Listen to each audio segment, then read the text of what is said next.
Hello guys. तो हम बात कर रहे थे स्टोइशियोमेट्री में स्टोइशियोमेट्रिक एनालिसिस की। उसमें हमने बात की थी दो टाइप के होते हैं, ग्रेविमेट्रिक और वॉल्यूमेट्रिक। हम ग्रेविमेट्रिक एनालिसिस की बात करते हैं। तो ग्रेविमेट्रिक में जनरली हम दो चीज़ों के बारे में बात करते हैं। पहला क्या होता है, रेसिड्यू, कि अगर कोई एक्सपेरिमेंट होता है, कोई रिएक्शन होती है, तो क्या जो रेसिड्यू बचता है उसका अमाउंट कैलकुलेट करते हैं और उसके अमाउंट के बेसिस पे हम बाकी सबका अमाउंट निकाल सकते हैं यूजिंग स्टोइशियोमेट्रिक एनालिसिस। दूसरा क्या होता है, गैसेज इवॉल्व, कि जो गैसेज इवॉल्व होती हैं रिएक्शन में उसको हम कैलकुलेट करते हैं और फिर उनके बेसिस पे हम क्या कर सकते हैं, बेसिकली उसका अमाउंट निकाल सकते हैं। उसका अमाउंट निकल के तो अगेन बाकी सबका अमाउंट निकाल सकते हैं, क्योंकि स्टोइशियोमेट्रिक एनालिसिस के हिसाब से जो स्टोइशियोमेट्रिक कोफिशिएंट का रेशियो होता है वो हमारा मोल्स का रेशियो देता है, राइट। तो ये हमने बात की थी कल। तो हमने कहा था कि कैसे सॉल्व करना है क्वेश्चन को। सबसे पहले फॉर्मुलेट करो एक इक्वेशन को, जो भी रिएक्शन हो रही है उसकी केमिकल इक्वेशन को फॉर्मुलेट करो। Formulate the chemical equation, chemical equation. दूसरा स्टेप क्या था, उस इक्वेशन को बैलेंस करो, बैलेंस। थर्ड स्टेप क्या था, थर्ड स्टेप था हमारा एनालाइज करो, एनालाइज करो उस इक्वेशन को with respect to stoichiometric coefficient, stoichiometric coefficient. Stoichiometric coefficient के बेसिस पर उस रिएक्शन को एनालाइज करो। यहाँ तक सिंपल था। उसके बाद फोर्थ स्टेप पे हमने बात की थी, जहाँ पे हमने छोड़ा था लास्ट लेक्चर। फोर्थ स्टेप क्या था कि आइडियल गैस, बेसिकली जब गैसेज इन्वॉल्व होती है तो कैसे क्वेश्चन को सॉल्व करना होता है, कैसे हम एनालाइज करेंगे, कैसे हम क्वांटिटी निकालेंगे आइडियल गैस इक्वेशन से निकालते हैं। तो वो मैंने आपको बताया था। तो बेसिकली क्या होता है, मतलब जैसे इसी इक्वेशन में हम क्या कर रहे हैं, बेसिकली जैसे मैंने आपको बताया ग्रेविमेट्रिक एनालिसिस में हम क्या कर रहे हैं कि हम रेसिड्यू या फिर गैसेज इवॉल्व, इनका अमाउंट कैलकुलेट करना चाह रहे हैं कि कितनी उस रिएक्शन के बाद रेसिड्यू बचे या फिर कितनी उस रिएक्शन के बाद गैसेज इवॉल्व हुई, ठीक है। और उसके बेसिस पे हम क्वेश्चन सॉल्व कर सकते हैं। तो हमारा ये पॉइंट है मेन जो इंपॉर्टेंट है कि अमाउंट कैलकुलेट करना है रेसिड्यू या फिर गैसेज इवॉल्व का। रेसिड्यू का तो बड़ा सिंपल है अमाउंट कैलकुलेट करना। टेस्ट ट्यूब में जो भी रेसिड्यू बचा आप उसे उठाओगे, कुछ जो आपका वेइंग मशीन होगी उस पर रखोगे। जो लैब में होती है वेइंग मशीन वो ग्राम्स तक मेज़र कर लेती है, मिलीग्राम्स तक मेज़र करती है। तो आप आराम से, मतलब जितना भी आपका वे होगा, जो थोड़ा सा केमिकल होगा, जो रेसिड्यू बचा होगा, बेसिकली आप उसे उस वेइंग मशीन पे रख के कैलकुलेट कर सकते हो। तो आप उसका अमाउंट बहुत आराम से निकाल सकते हो बेसिकली। तो रेसिड्यू के लिए हमें इतनी, मतलब कोई तिकड़मबाजी नहीं करनी, सिंपल सिंपल आपको दिख रहा है, चाहे कोई सॉलिड सब्जेक्ट है। लेकिन आप गैसेज इवॉल्व, गैसेज को कैसे कैलकुलेट करोगे, गैसेज को ऐसे तो नहीं कर सकते ना कि आप गैसेज को पकड़ के उसमें रख दोगे ग्राम मशीन में, वेइंग मशीन में, और चेक करोगे कि कितना वेट है गैस का। ऐसे तो नहीं कर सकते। तो गैसेज का हम अमाउंट कैसे निकालेंगे कि कितनी गैस इवॉल्व हुई, ये कितना हम कैलकुलेट कैसे करेंगे, वो प्रॉब्लम आती है। तो उस प्रॉब्लम के लिए हम यूज़ करते हैं आइडियल गैस इक्वेशन। तो आइडियल गैस इक्वेशन का सबसे पहला सिंपल पॉइंट है, हम गैस को आइडियल मानते हैं। उसके बाद हम सॉल्व करते हैं। तो क्या क्वेश्चन इक्वेशन है आइडियल गैस इक्वेशन हमारी, P V equals to N R T, जहाँ पे पी क्या है कि अगर कोई गैस इवॉल्व होती है और आप उस पर बैरोमीटर लगा के उसका प्रेशर चेक करते हो, तो पी है वो कितना प्रेशर अप्लाई कर दिया, पी इज प्रेशर। वी क्या है, उसकी वॉल्यूम है। आप वॉल्यूम भी गैस के आराम से कैलकुलेट कर सकते हो, ठीक है। अब सिंपल तरीके से बोल रहा हूँ, ऐसे करते नहीं है, लेकिन मतलब वैसे बता रहा हूँ कि मान लो जो गैस इवॉल्व है आपने उसे गुब्बारे में भर दिया, तो जो गुब्बारे की वॉल्यूम होगी वो उस गैस की वॉल्यूम हो जाएगी, ठीक है। और जो गुब्बारे पे जो प्रेशर लग रहा होगा वो उस गैस का प्रेशर हो जाएगा। तो पी वी आपका एक तरीके से ऐसे हो गया, राइट। इसको to N R T. N क्या है, एन आपके मोल्स है, तो ये क्वांटिटी वाली टर्म है जो कि हम असल में कैलकुलेट करना चाह रहे हैं। आर आपका एक कांस्टेंट है, यूनिवर्सल कांस्टेंट कहते हैं जिसे, यूनिवर्सल कांस्टेंट। और टी क्या है, टेम्परेचर है। इसका मतलब है जो कि गैस है वो टेम्परेचर पे, जो गैस की मतलब प्रेशर और वॉल्यूम वाले जो ये पैरामीटर्स हैं वो टेम्परेचर पर डिपेंड करते हैं, वो टेम्परेचर के इंडिपेंडेंट नहीं है। अलग अलग टेम्परेचर पर गैस अलग अलग प्रेशर और अलग अलग वॉल्यूम शो करेगा, तो इसलिए टेम्परेचर भी आता है इस इक्वेशन में। आप खुद ही सोच सकते हो, अगर गैस को बहुत हाई हीट कर दोगे तो गैस के जो मॉलिक्यूल्स होंगे बहुत तेज़ी से भागने लगेंगे, तो जो प्रेशर होगा वो ज़्यादा लगेगा, है ना। लग रहा है ना कि अगर आप गुब्बारे को हीट कर दोगे तो गुब्बारा फट क्यों जाता है, क्योंकि अंदर का जो प्रेशर होता है वो बढ़ जाता है एक तरीके से। ऐसे ही तो जब प्रेशर कैसे बढ़ता है, तो बेसिकली वॉल्यूम भी बढ़ती है, राइट। तो ये टेम्परेचर, तो ये भी हो गया आपका। तो ये आपकी है ideal gas equation, P V equals to N R T basically, ठीक है। यहाँ तक हमें सब कुछ बहुत सिंपल समझ आता है। अब इसकी थोड़ी यूनिट्स की बात कर रहे थे और आर की वैल्यू की बात कर रहे हैं। यहाँ पे आप प्रेशर को कैलकुलेट कर सकते हो, वॉल्यूम को कैलकुलेट कर सकते हो यूजिंग क्या कहते हैं वो मोल्स हमें निकालना है, टेम्परेचर को कैलकुलेट कर सकते हो कि क्या किस टेम्परेचर पे हम ये मेज़र कर रहे हैं गैस की, वो आप ये मतलब पी वी और टी आप कैलकुलेट कर सकते हो, सॉरी कैलकुलेट मतलब निकाल सकते हो, लाइक मेज़र कर सकते हो, राइट, यूजिंग इंस्ट्रूमेंट, जो केमिस्ट्री लैब में हम इंस्ट्रूमेंट्स की मदद से प्रेशर, वॉल्यूम और टेम्परेचर को हम मेज़र कर सकते हैं।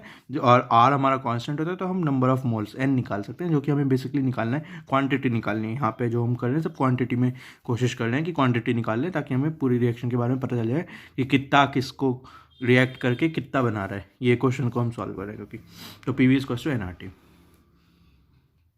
ओके, तो आर की बात करते हैं। यहाँ पे आर की वैल्यूज़ दो ले सकते हैं हम, डिपेंड करता है कि किस पे, कि हमने किस यूनिट्स में लिए हैं बेसिकली। तो आर हमारा किसके इक्वल हो सकता है, आर हमारा इक्वल हो सकता है 8.314 joules moles inverse kelvin inverse.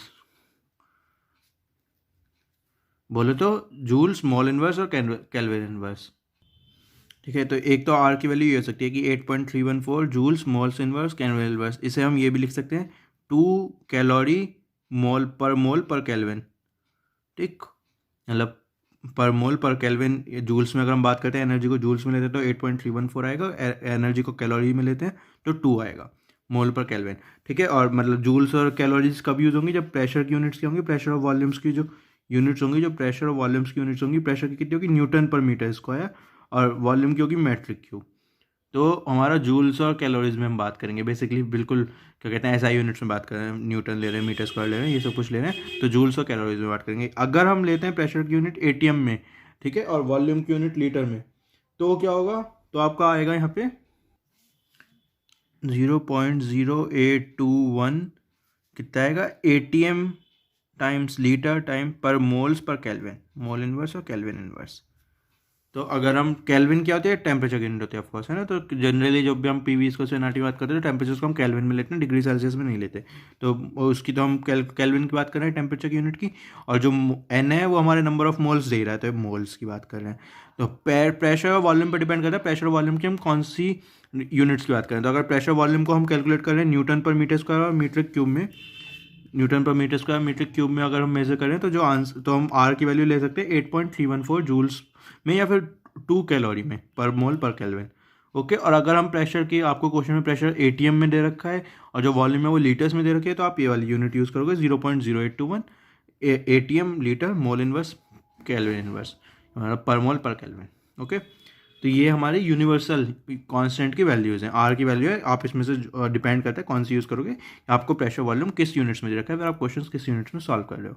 तो अगर ऐसा यूनिट्स में सब कुछ चल रहा है, जहाँ पे आपको मेट्रिक क्यूब में वॉल्यूम दे रखी है, प्रेशर न्यूटन पर मीटर स्क्वायर में दे रखा है, तो आप 8.31 ऊपर वाली यूज़ कर सकते हो। और अगर आपको प्रेशर एटीएम में दे रखा है, बेसिकली प्रेशर पर डिपेंडेंट ज़्यादा होता है, क्योंकि वॉल्यूम तो बहुत आराम से आप कन्वर्ट कर सकते हो, लाइक लीटर और मेट्रिक क्यूब में कन्वर्जन सिंपल होता है, तो वॉल्यूम पे कम डिपेंड करता है, प्रेशर पे ज़्यादा डिपेंड करता है। प्रेशर आपको एटीएम में दे रखा है कि इसमें दे रखा है, ठीक है ना, तो ये आपकी बात हो गई। तो ये आपकी हो गई आर की वैल्यू। तो आपने क्या देख लिया, तो अब आपको आर की वैल्यू पता चल गई, तो अब आपको एक क्वेश्चन कितनी सिंपल लग रही है। आपको क्वेश्चन में प्रेशर देंगे, वॉल्यूम देंगे, टेम्परेचर देंगे, आर पता होगा, एन निकालना होगा। ये सबसे बेसिक तरीका हो सकता है ना, बिल्कुल बेसिक जो होगा वो ये देंगे कि जो गैस इवॉल्व हुई है, आपको उसका प्रेशर, वॉल्यूम और टेम्परेचर बता देंगे कि किस टेम्परेचर पे हमारा पूरा एक्सपेरिमेंट हुआ है, फिर मतलब जो बेसिकली वो टेम्परेचर होता है जिस पे इवॉल्व हुई है गैस। तो टेम्परेचर बता दिया, प्रेशर वॉल्यूम आपको गैस की बता देंगे, और आपसे मोल्स ऑफ गैस कैलकुलेट आपको करने होंगे, पूछेंगे नहीं, किसी और वजह से कैलकुलेट करने पड़ेंगे। तो आपको मतलब वो एक स्टेप होगा बीच का, जहाँ पे आपको गैस के मोल्स निकालने होंगे। तो वो बात हो गई। तो ये हो गया। इसके बाद इसी के साथ गैसेस में आप कर सकते हो। हमने मतलब थोड़ा सा एक जनरल केस ले रखा है। जनरल केस का ले रखा है एक तो एसटीपी। एसटीपी की फुल फॉर्म होती है स्टैंडर्ड टेम्परेचर एंड प्रेशर, और एक होती है आरटीपी। आरटीपी कहते हैं रूम टेम्परेचर एंड प्रेशर। तो standard temperature and pressure and room temperature and pressure. तो एसटीपी क्या होता है, स्टैंडर्ड टेम्परेचर एंड प्रेशर की कंडीशन होती है कि 0 degree Celsius and 1 ATM pressure. ठीक है, अगर आपसे कोई बोले S T P standard temperature pressure, तो इसका मतलब है कि टेम्परेचर हमारा 0 डिग्री सेल्सियस है और जो प्रेशर है वो हमारा 1 एटीएम है। 0 डिग्री सेल्सियस को आप 298 केल्विन भी लिख सकते हो, ठीक है ना, तो वो अलग बात है, लेकिन मतलब इसमें बता रहा हूँ जो हमारी होती है। और इसकी क्या होती है, रूम टेम्परेचर कितना होता है 25 degree Celsius and 1 atmospheric pressure. Room, ये है आपका रूम टेम्परेचर प्रेशर कंडीशन। तो एस टी पी और आर टी पी। ओके, तो इसमें आपको क्या बोला गया, आपको बोला गया कि आपको एसटीपी या फिर आरटीपी गिवन है और आपको गिवन है कि 1 मोल गैस का है, तो उस 1 मोल गैस की वॉल्यूम बताओ। कि आपको फाइंड करना है, हमें वॉल्यूम फाइंड करनी है, वॉल्यूम हमें फाइंड करनी है। हमें क्या दे दिया, मोल दे दिया, मोल क्या दे दिया, 1 दे दिया। तो आप ऊपर देख सकते हो पीवी इसको एनआरटी कंडीशन में हमें वॉल्यूम फाइंड करनी है। एसटीपी में हमें क्या दे रखा है, 0 डिग्री सेल्सियस और 1 एटीएम, मतलब प्रेशर दे रखा है 1 एटीएम और टेम्परेचर दे रखा है 0 डिग्री सेल्सियस, जैसे आप केल्विन में कन्वर्ट कर सकते हो आराम से। आर आपको पता ही है, तो आप आराम, और एन आपको 1 मोल बता दिया, तो आप वॉल्यूम कैलकुलेट कर सकते हो। जब आप यहाँ पे वॉल्यूम कैलकुलेट करोगे 1 मोल की, 1 मोल है अगर, 1 मोल है अगर दोनों केसेस में, तो इसमें वॉल्यूम और इसमें वॉल्यूम आप कैलकुलेट कर सकते हो। तो ये जनरली आप सीधा सीधा यूज़ कर सकते हो। तो ये 22.4 लीटर्स है और ये वाली आपकी 24.48 लीटर्स, ठीक है ना। आपने पी वी इसको एनआरटी वाला फॉर्मूला लगाया, एटीएम में दे रखा है प्रेशर, तो आप 0.0821 वाला आर की वैल्यू लेंगे। एन आपका 1 है ही, मोल्स नंबर ऑफ मोल्स आपको 1 बता दिए हैं, नंबर ऑफ मोल्स आपको 1 बता दिए हैं। तो बेसिकली 1 मोल की वॉल्यूम, 1 मोल गैस की volume at STP, standard temperature and pressure, कितनी होगी, वो 22.4 लीटर्स होती है। ओके, तो अब आप 1 मोल गैस को 22.4 लीटर्स के इक्वेट कर सकते हो एट एसटीपी। तो ये इंपॉर्टेंट है इसका। तो आपको यहाँ से P V equals to N R T वाली इक्वेशन से आपको ये जनरल केस ले लें, क्योंकि ये बहुत जगह यूज होता है। तो आप जनरली आप सीधा सीधा ये बोल सकते हो कि 1 मोल गैस, 1 मोल गैस, कोई भी gas, any gas at S T P, at standard temperature and pressure, कि उसकी जो वॉल्यूम होती है, वो जो इक्वलेंट होता है वो 22.4 लीटर्स वॉल्यूम के इक्वल होता है।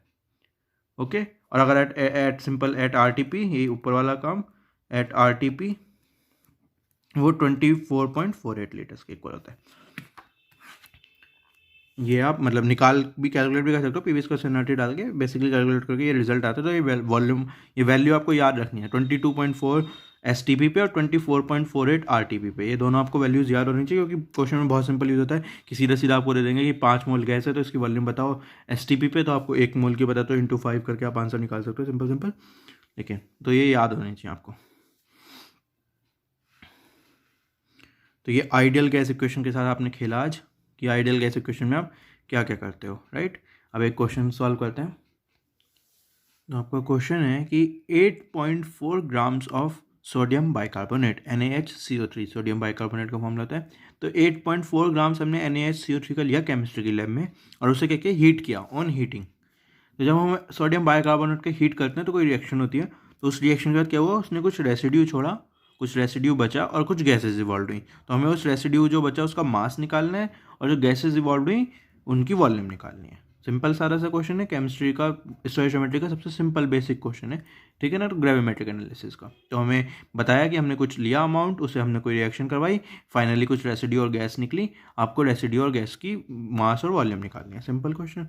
तो सबसे पहला स्टेप इसमें क्या होना चाहिए कि आपको पता होनी चाहिए क्या रिएक्शन है। तो जब सोडियम बाइकार्बोनेट को हम हीट करते हैं, सोडियम बाइकार्बोनेट को जब हम हीट करते हैं तो हमारे पास सोडियम कार्बोनेट होता है, ये सॉलिड फॉर्म में रेसिड्यू की फॉर्म में बचता है, H2O होता है लिक्विड फॉर्म में, और कार्बन डाइऑक्साइड वाली गैस इवॉल्व होती है। तो ये रिएक्शन सबसे पहले तो बहुत बच्चों को यही नहीं पता होगी ये रिएक्शन कैसे होती है, तो ये आपको पता होनी चाहिए। तो ये कैसे आएगी, आप जब क्वेश्चन सॉल्व करोगे तो बहुत सारी रिएक्शंस आपको याद हो जाएंगी।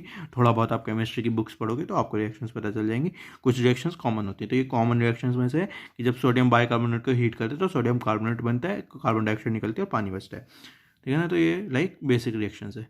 तो ये हमारी रिएक्शन है। तो सबसे पहला क्या होता है, कोई भी जो हमारी एक रिएक्शन हुई उसे हमने इक्वेशन की टर्म्स में लिखा, हमने लिख दिया कि sodium bicarbonate gives on heating gives sodium carbonate H2O and CO2, हमें पता था, ठीक है। तो ये आपको पता होना चाहिए, मतलब डाटा वाला है, केमिस्ट्री में डाटा बहुत यूज़ होता है, ठीक है ना। केमिस्ट्री में लाइक डाटा बहुत इंपॉर्टेंट होता है। अगर आपको डाटा नहीं पता होगा तो बहुत सारे क्वेश्चन आप नहीं सॉल्व कर सकते। तो आपका डाटाबेस केमिस्ट्री में अच्छा आपको बिल्डअप करना पड़ता है, क्वेश्चन सॉल्व करके, बुक्स पढ़ के। जितना आपका डाटाबेस ज़्यादा बिल्डअप होगा उतने ज़्यादा चांसेस हैं कि कोई ऐसा क्वेश्चन नहीं आएगा जिसके बारे में आपको कुछ नहीं पता होगा। एक बार क्योंकि डाटा क्लियर होता है, कॉन्सेप्ट क्लियर होते हैं, तो फिर क्वेश्चन बहुत सिंपल हो जाता है केमिस्ट्री का। तो आपका बच्चे दो ही जगह फंसते हैं, तो उन्हें डाटा क्लियर नहीं है, फिर उनके बेसिक कॉन्सेप्ट्स खराब हैं। तो केमिस्ट्री में कुछ बहुत हार्ड नहीं होता, अगर आपको डाटा क्लियर है, बेसिक कॉन्सेप्ट्स क्लियर है, तो क्वेश्चन बहुत सिंपल होता है, कोई बहुत ज़्यादा दिमाग नहीं लगाना होता फिर। तो ऐसी ये सिंपल क्वेश्चन है। तो सबसे पहले डाटा आपको पता होगा तो आप ये रिएक्शन लिख लोगे, उसके बाद बैलेंस कर दोगे, तो यहाँ पे आप 2 लगा दोगे, आप देखोगे ये रिएक्शन पूरी हमारी बैलेंस हो गई। तो हमारी ये रिएक्शन है। तो हमें क्या गिवन है, हमें इनिशियल अमाउंट इसका गिवन है कि 8.4 ग्राम्स हमने इसका लिया, NaHCO3 का हमने 8.4 ग्राम्स लिया। तो मैंने क्या बात कही थी कभी भी कि केमिस्ट्री की लैब में जो हम बात करते हैं, फिर मतलब जब हम इक्वेशंस में बात करते हैं तो मोल्स इंपॉर्टेंट होता है। तो सबसे पहले तो हम इसे कैलकुलेट करते थे कि मोल्स कितने होंगे, कि अगर NaSCO3 का 8.4 ग्राम से तो नंबर ऑफ मोल्स कितने होंगे NaSCO3 के, राइट। कितने मोल्स होंगे, उसके वेट 8.4 ग्राम्स को उसके मॉलिक्यूलर वेट से डिवाइड कर दो। इसका मॉलिक्यूलर वेट कितना है सोडियम हाइड्रोकार्बोनेट का, 84 ग्राम्स है। सोडियम बाइकार्बोनेट NaHCO3 का जो वेट होता है, उसका मॉलिक्यूलर वेट होता है वो 84 ग्राम्स होता है। आप कैलकुलेट कर सकते हो। ऑक्सीजन के 3 मॉलिक्यूल्स हैं तो 16 तिया 38, कार्बन का एक मॉलिक्यूल है प्लस 12 50 60 और प्लस हाइड्रोजन 61 और 23 इसके, तो 84 टोटल आपको 84 आएगा। तो आप कैलकुलेट करोगे तो आप देख सकते हो कि अगर आप नंबर ऑफ मोल्स निकालोगे तो आपको कितने आएंगे, 0.1 मोल्स आएंगे। तो इनिशियल अमाउंट आप देख सकते हो कि आपने मतलब आप ये भी कह सकते हो क्वेश्चन में कि 8.4 ग्राम्स NaSCO3 लिया है, फिर आप कह सकते हो कि हमने 0.1 मोल NaSCO3 का स्टार्टिंग में लिया। तो अब रिएक्शन सिंपल बन गई, आपने इसका 0.1 मोल लिया, राइट। तो अगर आप उस एनालाइज करोगे on basic of stoichiometric analysis, तो मैंने क्या बोला था कि कोफिशिएंट के बेसिस पे, तो आप देख सकते हो NaSCO3 के 2 मोल्स, 1 मोल Na2CO3 का देता है, 1 मोल H2O का देता है, 1 मोल CO2 का। तो 0.1 मोल्स कितने देंगे, 0.05 मोल इसके देंगे, 0.05 मोल इसके देंगे और 0.05 मोल ही इसके देंगे।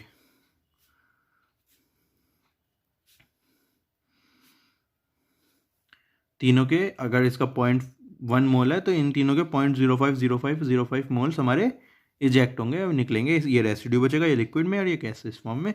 तो ये हमारी रिएक्शन है कि इसका 0.1 मोल लेके ये मिलेंगे हमें।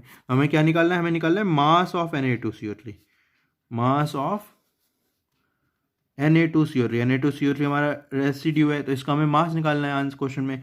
मास कैसे निकलेगा, इसके आपको मोल्स पता है, ये Na2CO3 के मोल्स हैं, ये H2O के मोल्स हैं, ये CO2 के मोल्स हैं, राइट। तो आपको इसके मोल्स पता है Na2CO3 के, तो मास निकाल सकते हो। उसके मॉलिक्यूलर वेट से सीधा सीधा मल्टीप्लाई कर दो, 0.5 इंटू उसका मॉलिक्यूलर वेट। मॉलिक्यूलर वेट कितना है Na2CO3 का, 106 ग्राम है। अगर आप कैलकुलेट करोगे तो Na2CO3 का जो मॉलिक्यूलर वेट आएगा 106 ग्राम आएगा। तो इन दोनों का आप मल्टीप्लाई करोगे तो Na2 106 का आधा, बेसिकली आधे का आधा है 53.5.3 ग्राम्स।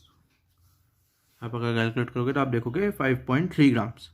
तो मास ऑफ Na2CO3 निकल गया। मतलब देख रहे हो मोल्स और मास में मतलब लाइक कन्वर्ट करना आपको बेसिक समझ में आ जाना चाहिए अब तक कि मोल्स पता है तो मास पता है, मास पता है तो मोल्स पता है। तो आपको इनिशियली मास पता था, तो लेकिन हम जो मतलब पहला स्टेप ये था बेसिकली कि मास को मोल्स में कन्वर्ट किया। क्यों मोल्स में कन्वर्ट किया, क्योंकि इन मोल्स की मदद से हम इनके मोल्स निकाल सकते हैं कि जो एनालाइज कर रहे हैं वो हम मोल्स में करते हैं। तो हमें सब कुछ मोल्स में चाहिए होता है। मोल्स एक तरीके का ब्रिज है एक तरीके से, राइट। जो ये एनालाइज वाला स्टेप था जो कि हम कोफिशिएंट के बेसिस पे करते हैं, मोल्स की मदद से करते हैं, वो एक तरीके का ब्रिज है जो कि इधर वाले और उधर वाले को हमें जोड़ता है। तो अगर आपको सिर्फ इसका वेट पता होता तो आप इस बीच में मोल्स निकाल के बिना मोल्स निकाले नहीं कर सकते थे। सीधा वेट से ये नहीं बोल सकते थे कि इसके अच्छा मुझे वेट पता है तो मैं बता दूंगा कि आधा वेट इसका बनेगा, ऐसे नहीं बोल सकते थे।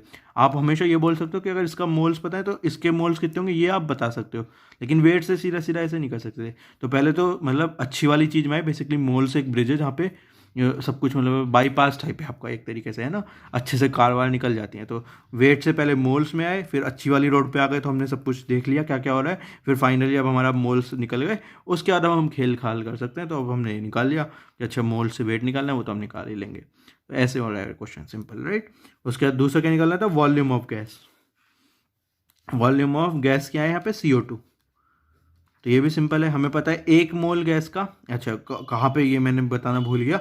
अगर आपको सिर्फ इतना क्वेश्चन देते तो आप क्वेश्चन वाले को कहते बुद्धू हो गया, अभी आपने बताया नहीं कैसे निकाल दूंगा वॉल्यूम। तो यस मुझे बताना पड़ेगा एट STP।